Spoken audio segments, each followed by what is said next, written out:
Welcome back to the channel. Today I wanted to talk about this article that I found on Books of Brilliance. So I'm an avid reader, as you can tell from the channel and the content. So I do a lot of searches for books, and this kind of stuff pops up in my Google home. I don't know what you want to call it. It's not really a feed because, anyway. It shows up when I open Google, these type of websites, because Google's always monitoring us. We don't need the government to do that. The government just has to ask Google. Anyway, Books of Brilliance, they published this article this month, or this past month actually, called "The 10 Must-Read Fantasy Novels of All Time." Now, I agree with some of it, don't agree with all of it, and they kind of cheat in this article, because let me scroll down here. Here are their books. The Lord of the Rings, which is actually 3 books. Wizard of Earthsea, which is 4 or 5. I forget off the top of my head. A Song of Ice and Fire, which hasn't finished and is several books long. The Wheel of Time series, several were written even after the passing of the original author. His Dark Materials has 3. Dune has 6 in the original trilogy and several in the expanded. The Final Empire is the Mistborn series, and I'm not sure how many they're up to now. They started out at 3, and then I know that there's at least 6, but it could be longer than that. The First Law series, there's the trilogy of 3, but I think it's up to 6. The Dresden Files, I have no idea. Discworld, again, in the 30s. So it's kind of cheat, because these are not 10 novels. Definitely not 10 novels. So if you have been watching my channel, you'll know that I have already done a video on The Lord of the Rings. I love The Lord of the Rings.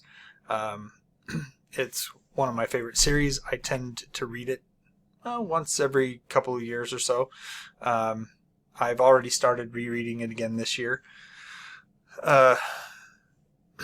And I have multiple copies of this book. So I have the trilogy as it's split up into 3. I also have a really nice hardbound edition of the book, and I have The Lord of the Rings also in a language other than English. So, yeah, I definitely love it. I definitely recommend to anyone to read The Lord of the Rings. It's one of those series that just kind of started fantasy. Not to say that there wasn't fantasy before, but it kind of brought it into the mainstream. It took a while, but it was interesting. When I was in high school, there was a book for my English class, and it had literature divided up into eras, and it had a kind of a timeline for that era and when different works were written or published in that era. And when it got to modern era, this was the only book from the modern era that was a fantasy book that made the list that made it onto that timeline. That's how influential this book is. And high school for me was 20 plus years ago. So you can see that The Lord of the Rings has made such a huge impact on the fantasy novel landscape over the years, and that is one of the reasons why. The other reason, it's the writing is good, the characters are good, that story is kind of it's the hero's journey, and it is that epic fantasy where when people talk about epic fantasy, this is what they mean. So definitely check out The Lord of the Rings if you have not already read it. I mean, it's kind of hard to go anywhere without The Lord of the Rings something nowadays, which is when Peter Jackson, when he first made the Lord of the Rings, his movies, I was excited that this kind of thing was coming, but now I wish that it had stopped after the Return of the King and not gone forward anymore, because what came after Peter Jackson's Lord of the Rings trilogy just hasn't really been good. Hasn't really been worth it, unfortunately. Anyway, hopefully they'll get back on track with that, because these are great stories. The next one that it says is, or the next one on the list is A Wizard of Earthsea. And I do have a review of A Wizard of Earthsea. And this is actually the only one on the list that is technically its own thing, a standalone novel. I shouldn't say standalone, because it's the first in the Earthsea. What's it called? The series is called the Earthsea Cycle. There we go. So I very much enjoyed the whole series. It looks like there are 5 novels in the Earthsea Cycle. There's actually a 6th one that's Tales from Earthsea, but that's like a short story collection. So not that it doesn't fit, but it's not its own novel. It's a collection of the short stories, which they're a little bit different. So it's interesting. This is one of the fantasy novels that, a lot of times when you think of fantasy novels, you think of fair-skinned people, because of Lord of the Rings. It was, like I said, it has definitely been very impactful in that particular regard. But some of the main characters, in fact, Ged, who is the main character, is described as having brown skin. So the archipelago, red-brown skin is typical. Eastern Reach have darker black-brown complexions. Then you have the Kargs that are white-skinned and often yellow-haired.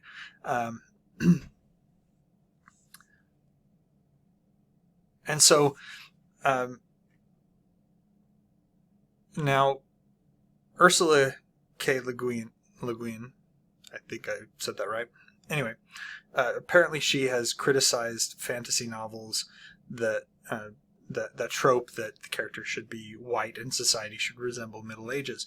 The thing is that it really depends on the setting. Tolkien set his in kind of a Middle Ages style time frame, and so it fits, and it fits with the characters being white, because he was building a He was building a mythology for England, for the English who are white. So it's not like you can't have these novels that have other races. It's just that you kind of need to have the appropriate setting. Castles and medieval Europe and things shouldn't really have a lot of black people. Now, if you're setting something in a lot of islands, maybe the people should strongly resemble Maori, Polynesian, that kind of thing. And that's what she did here. She set it in a setting that it made sense for the characters to be that particular race. And because it's a fantasy setting, that's not to say that you can't just turn the trope on its head and say, look, my particular view of medieval Europe, I'm setting it in that setting. Well, my characters have black skin, and that's fine. It just may feel a bit funny and be kind of, what's the word for it? People may not be able to make a connection to it. A lot of times what happens is people do make connections to things because of their lived experiences. And so you do kind of have to have that. You do have to kind of address that when you're doing fantasy. Now, people think that they can get away with it, and sometimes they can. Most of the time they can't. Anyway, Earthsea, very good. It's a definitely it takes fantasy in a different direction. Very good series. George R. R. Martin, A Game of Song of Fire and Ice. Personally, this one is a miss for me. I tried several years ago to read one of his books. At this point, I couldn't tell you which one. It was so long ago, the book was so boring, I just couldn't get into it. Now, I assume that it's a Game of Thrones, but it could have been one of the different ones, and that could be why I was having an issue, because I didn't jump in at the right point in the story. The thing is that I usually try to look at a book and find out if I'm jumping in at the wrong place, and then read the first book in the series, as opposed to trying to read the second, third, fourth, the last book in the series, and then go back. I tried to jump in the first part of the story. Now, I do have some criticisms about his writing style. Mostly, it's from what I've heard him talk about in interviews and things. I forget the exact way he phrased it, but he was saying something about he didn't like to be predictable, which is fine. But it's like if he feels that something is coming in his story that somebody could predict, he changes the story to be unpredictable, which to me is kind of a sign of sloppy writing. You're trying to set things up so people can follow you. You don't need everything to be a twist. Sometimes you want people to connect the dots. Now that's not saying you can't have a twist, but the part of the reason that you're having the narrative structure is so that you can foreshadow, so that you can bring people into your ideas, and you can show them where you started and direct them to where they're going. Now, if people are sitting there reading your story and it's twist after twist after twist after twist, it's kind of sloppy in my opinion, but that's just me. Wheel of Time. Let's see. I read The Eye of the World, Path of Daggers, The Shadow Rising, Winter's Heart, Lord of Chaos. Wait a minute. I don't know if these are in the right order. I got to this one, Fires of Heaven, I believe. Now it's got some of these listed twice, now that I look at this. Anyway, I did not finish this series. I thought the writing was good. I thought the premise was interesting. I hated the characters. I absolutely hated them. I wanted them all to die. And so I stopped reading because I just couldn't stand the fact that they all kept surviving. I wanted every single one of them to die and just be out of my misery. The thing is that in a certain so my main beef with the characters was that they all of them,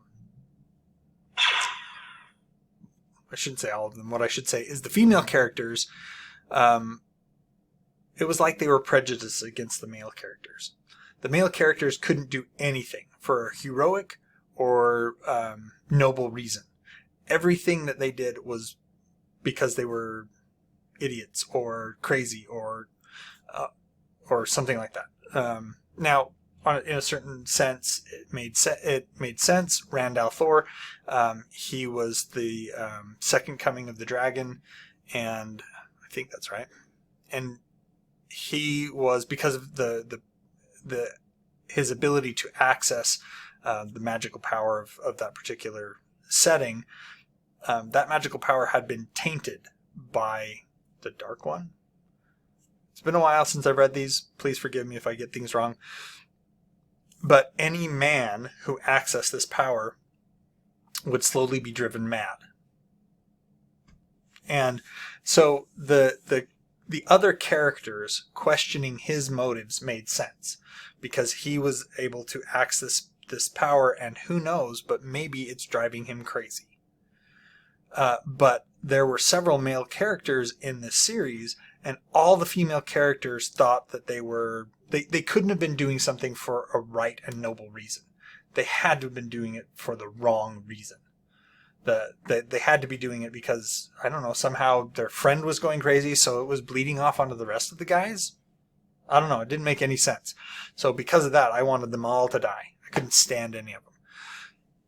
That being the case, the books were well written in the rest of the regards. The story was interesting.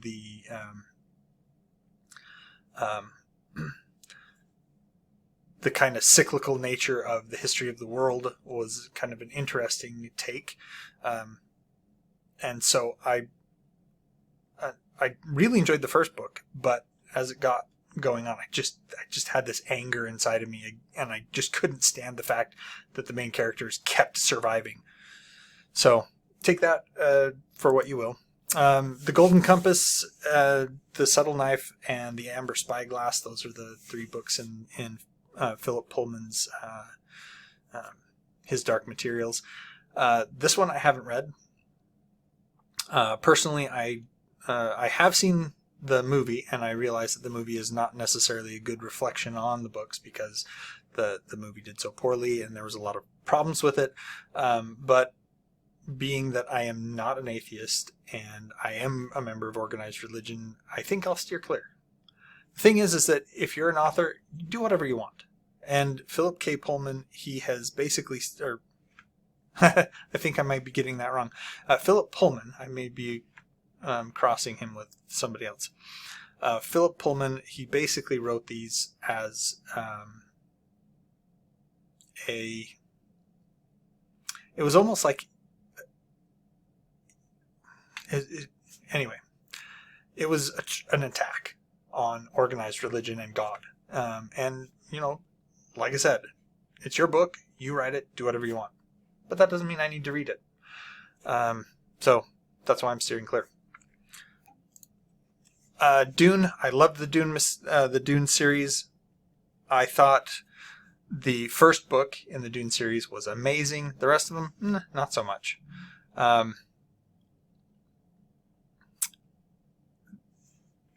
I have also watched a lot of the movies and things because I like the Dune books so much.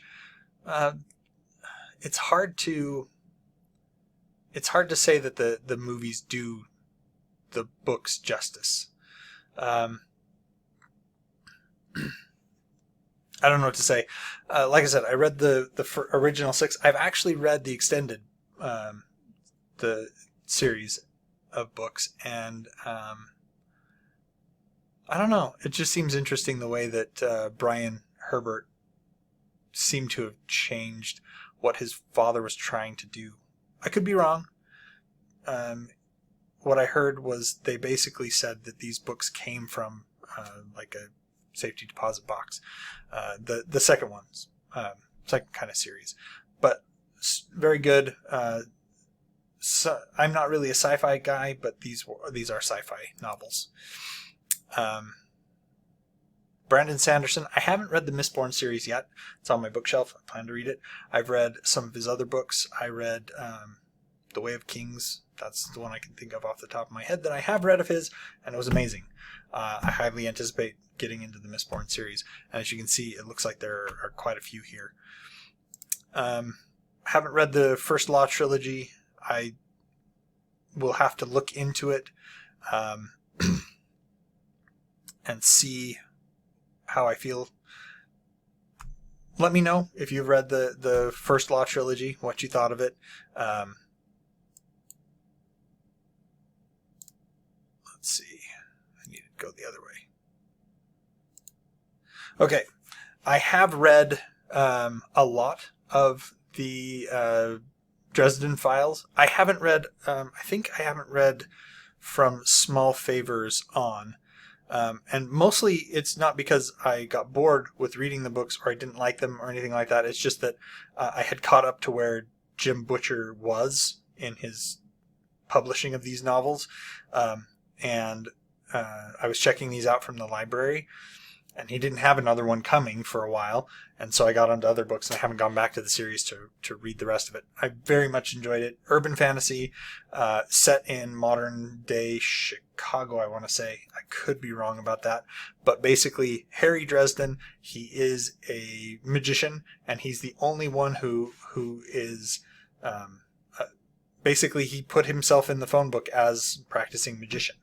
And not just like doing card tricks, but actually like magic magician. And so it's about him and his like walking between the mundane world and the magical world, and dealing with things that cross over, helping the police, helping the magical denizens of the world, and helping normal people deal with magic, that because sometimes they get cursed or whatever else. And so he helps them out. The last one, Discworld. I love Discworld.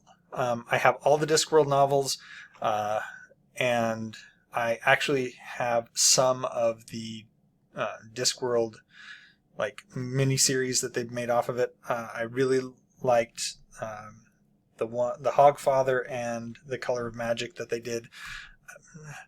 I tried to get into the one that they made on the City Watch, but I don't know. It just felt really wrong, so I haven't got into that one.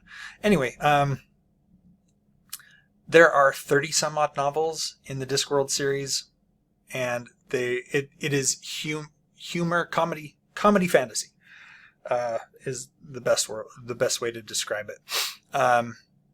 These are the first 5 books in the series: The Color of Magic and Light Fantastic, Equal Rights, Mort, and Sorcery. But the thing is that what Terry Pratchett did with the Discworld series is he created a world in which to base his novels. So there are several series inside of the Discworld series, and so you don't even have to start with book 1. Starting with book 1 is what you should do if you want to read about Rincewind the Wizard. But once you get past books 1 and 2, book 3 and book 4 are not about Rincewind at all. He's not in them. He doesn't pop back up until the 5th book in the series. So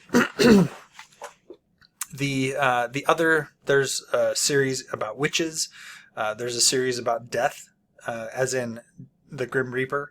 There's a series about the City Guard. And then there's some standalones. Equal Rights is kind of one of those that straddles the line between being standalone and actually being in a series, because it introduces a character, Granny Weatherwax, who is one of the witches. But seeing as how she's not the main she's not the main focus of the story, that's why it ends up being kind of standalone, because it's actually about the first female wizard on Discworld. I particularly enjoyed the Rincewind series, the Guards series, and the Death series. Those are my 3 big ones. But there are several different ways you can go with it. If you want to start with the city guards, the City Watch, start with Guards. If you want to start with Rincewind, read The Color of Magic, and if you want to start with the Death novels, then you want to read Mort. They're all highly entertaining. He definitely was in the first few books trying to find his voice and his what's the word for it? He was working on it. It's not that you can see that they're slightly rougher, and that he gets better over time. It was like he knew he wanted to do comedy series, but he wasn't quite sure how to go about doing the comedy series. And so while it's kind of the first few books are that was kind of funny, the later books get much better. So that was quite a long way to go in this article, or in this little rant of mine. If you have read any of these series, let me know. Let me know what you thought of them. Like, subscribe, comment down below, put the bell on so you get notifications when I release new videos, and see you later. Enjoy what you're reading.